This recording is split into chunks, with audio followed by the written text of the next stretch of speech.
ఇటువంటి ప్రెజర్స్ ఒక ఆఫీసర్గా మీ మీద ఉంటుంది. సంధ్య మీరు చెప్పండి, ఇప్పుడు ఈ కేసు విషయంలో ఈ కేసు మనం కోర్టుకు వెళ్ళిన తర్వాత కేసు మన నైతికత మీద ఆధారపడదు, కేవలం సాక్ష్యాల మీదే ఆధారపడతాయి. సాక్ష్యాలని హ్యాండిల్ చేసే చాలా రిసోర్సెస్ దాని మీద ఉంటే చాలామంది దాని వరకు పనిచేస్తూ ఉంటారు.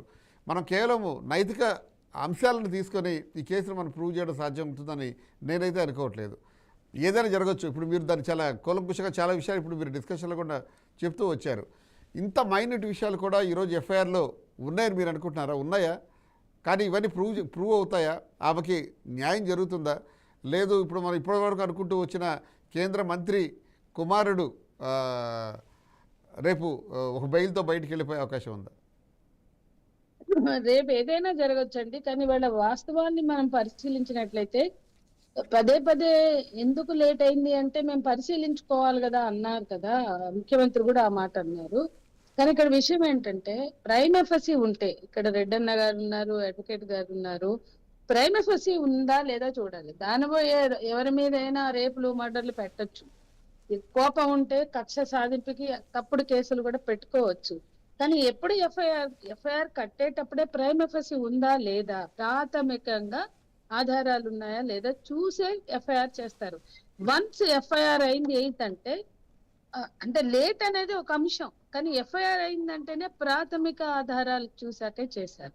ఏంటవి? మెసేజ్లు కానీ వీడియోలు కానీ అనేక అంశాలు వాళ్ళు అన్ని తీసుకుపోయి ఇచ్చారు. ఆధార్ కార్డు, స్కూలు సర్టిఫికెట్లు అవన్నీ ఉన్నాయి, వయసు నిర్ధారణకు కూడా, అంటే మైనరా కాదా అని. సో ఇన్ని చూసాకే ఆ రోజు కేసు ఎఫ్ఐఆర్ అయింది అనేది ఒకటి గుర్తుపెట్టుకోవాలి. ఇక 8కి 9, 8 అయ్యాక 9, 10, 11 ఇంకా మేము వెరిఫై చేసుకోవాలనేది లేదు. ప్రాథమిక సమాచారం లేకుండా అసలు ఎఫ్ఐఆర్ కట్టరు అనేది ఒకటి మనం ఎవరైనా గుర్తుపెట్టుకోవాలి. అది రెడ్డన్న గారికి కూడా తెలుసు. అయితే పరిశీలించుకోవాలి, ఎఫ్ఐఆర్ తర్వాత స్టేట్మెంట్లు రికార్డ్ చేసుకోవాలి. అయితే బాధితుల మీద ఉల్టా కేసు ఉన్నా వాళ్ళు ఎక్కడికి బారిపోలా. హనీ ట్రాప్ కేసు ఉంది, అది పెట్టింది చాలా పెద్ద వ్యక్తులు, అయినా సరే వాళ్ళు పిలిచినప్పుడల్లా వెళ్ళారు. పిలిచినప్పుడల్లా ఒక్కసారి కాదు 3 సార్లు రికార్డ్ చేశారు. అలాంటప్పుడు వీళ్ళేమో తప్పించుకుని రకరకాల డ్రామాలు ఆడినప్పుడు వాస్తవాలని పరిశీలించవలసిన బాధ్యత ఇన్వెస్టిగేషన్ ఏజెన్సీదే అవుతుంది. అట్లాగే సాక్ష్యాధారాలు వాటన్నిటినీ కరెక్ట్ గా ప్రజెంట్ చేయాలి. కానీ ఆ తర్వాత ఒక వివాదం వస్తే వయసుకు సంబంధించి 8వ తారీఖు మైనర్ అని నిర్ధారణ చేసుకుని ఎఫ్ఐఆర్ చేస్తారు. కానీ 14 రోజు సాయంత్రం లేదా 15 ఉదయమో నిర్ధారణ చేస్తారు వయసుని. అంటే ఇట్లా ఉండకూడదు. పోలీసులు కూడా అలర్ట్ గా ఉండాలి. పెద్దవాళ్ళు దాన్ని ఇన్ఫ్లుయెన్స్ చేస్తారు, తిమ్మిని బమ్మి చేస్తారు, ఏమైనా చేయొచ్చు. కాబట్టి పోలీసులు న్యాయం పక్షం, బాధితురాల పక్షం ఉండాలి. అంటే 8వ తారీఖు ఎఫ్ఐఆర్ చేసినప్పుడే మాకు క్లారిటీ ఉంది. లేకపోతే ఎందుకు చేస్తారండి క్లారిటీ లేకుండా? మరి 15వ తారీఖు ప్రకటిస్తే చాలా పెద్ద వివాదానికి తెరపడింది. అప్పటిదాకా చాలా మంది నోరు మెదపనోళ్ళు అప్పుడు ఇక పోలీసులు కూడా మైనరే అన్నాక మ్యూచువల్ కన్సెన్షువల్ సెక్స్ అయినా నేరం అవుతుంది. అది మేజర్స్ అయితే కాదు, మైనర్ అయితే కన్సెన్షువల్ అయినా నేరమే అని మేము పదే పదే పదే పదే చెప్తూ వచ్చాం. అంటే ఇక మొత్తం దాని వెనుక వాళ్ళు అనేక ఆధారాలు ఇచ్చారు, 1 కాదు 2 కాదు. అవి పోలీసులకు తెలుసు. తెలిసినా కూడా ఈ చర్చ తెరలేపినప్పుడు ఈ చర్చకు, ఈ వివాదాలకు దాన్ని క్లారిఫై చేయగలిగిన వాళ్ళు పోలీసులే. అంటే ఆథెంటిక్ ఏజెన్సీ ఏ ఇన్స్టిట్యూషన్ అంటే ఇది పోలీస్ వ్యవస్థ. కానీ అది కోర్టు ముందుకు వచ్చాక ఒక క్లారిటీ వచ్చేలాగా వ్యవహరించారు. ఆ ఒకటి వాళ్ళు నేను అప్రిషియేట్ చేస్తా. ఆ మధ్యలో అమ్మాయి మైనరే అని నిర్ధారణ చేశారు. చాలా మంది అప్పుడు అలర్ట్ అయ్యారు. అప్పటి వరకు మాట్లాడని తీసేశారు, వీడియోల్లో సోషల్ మీడియాలో రిమూవ్ చేశారు. ఇట్లా ఈ కేసులో అంత అవకాశం ఇవ్వకుండా ఉండవలసింది అనేది నా అభిప్రాయం. అంటే ఫెయిర్ ఇన్వెస్టిగేషన్ జరగాలి, ట్రూత్ అనేది బయటకు రావాలి అన్నప్పుడు ఇంకా ఆన్సరబుల్ గా, ఇంకా ట్రాన్స్పరెన్సీగా ఉండాల్సిన అవసరం ఉంది. మీరు అడిగిన ప్రశ్న జరగాలి అని కోరుకుంటాం, జరగాలి, జరుగుతుంది అని ఆశిస్తూనే ఈ పోరాటం అంతా చేస్తున్నాం. ఈ సాక్ష్యాధారాలు అయితే సఫిషియెంట్ గా ఉన్నాయి, ఎవిడెన్స్ ఉంది, ఆధారాలు ఉన్నాయి. అందులో ఎక్కడ అమ్మాయి నేను ప్రేమించలేదు అని కూడా అనలా. ఇంకోటి, అమ్మాయి 2 సార్లు సూసైడ్ అటెంప్ట్ చేసింది.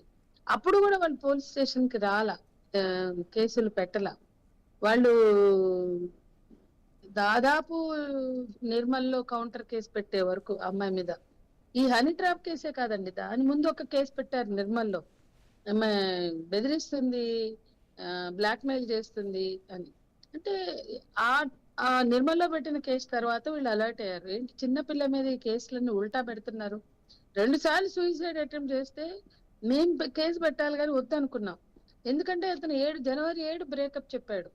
జనవరి 7 తర్వాత ఆ పాప నిజంగానే నిరాశలోకి వెళ్ళి, రూమ్ లోకి వెళ్ళి, ఆ, అసలు చాలా డిప్రెషన్ లోకి వెళ్ళి, ఆ తర్వాత సూసైడ్ అటెంప్ట్స్ చేస్తే వాళ్ళ అమ్మ నోటు కూడా క్లియర్ గా క్రోనాలజికల్ ఆర్డర్ లో వాళ్ళ అమ్మ నోటు కూడా విడుదల చేశారు.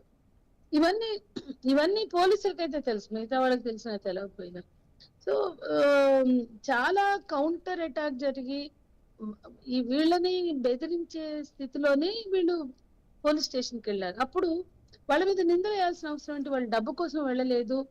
సో ప్రేమని వాడు బ్రేకప్ చేసినప్పుడు, రిలేషన్షిప్ కి బ్రేకప్ చెప్పినప్పుడు వెళ్ళలేదు, పెళ్లి కోసం వెళ్ళలేదు, సూసైడ్స్ అటెంప్ట్ చేసినప్పుడు వెళ్ళలేదు. కానీ వాళ్ళ అమ్మాయి భద్రత గురించి భయపడ్డారు కాబట్టే వెళ్ళారు. అక్కడ దాన్ని అర్థం చేసుకోవడంలో, చేయించడంలో ఫెయిల్ అవ్వడం మాకు బాధ కలిగించింది. ఒక మైనర్ అమ్మాయి మీద ఎంతైనా బురద చల్లొచ్చు అని ఒక ఇన్సెన్సిటివిటీని డెవలప్ చేయడానికి అవకాశం ఇవ్వకూడదు వ్యవస్థలు. ఎంతైనా బురద చల్లారు, ఎంతైనా ప్రచారం చేశారు అంటే అతన్ని రక్షించడం కోసం వీళ్ళని ఎంతైనా బలిపెట్టొచ్చా? స్టేట్ ఆ పని చేయకూడదు. వ్యక్తులు చేస్తే దాన్ని కూడా నివారించవలసిన బాధ్యత స్టేట్ కు ఉంటుంది. అది సక్రమంగా చేయలే, చాలా ఆలస్యమైంది, అది మేము చెప్పండి.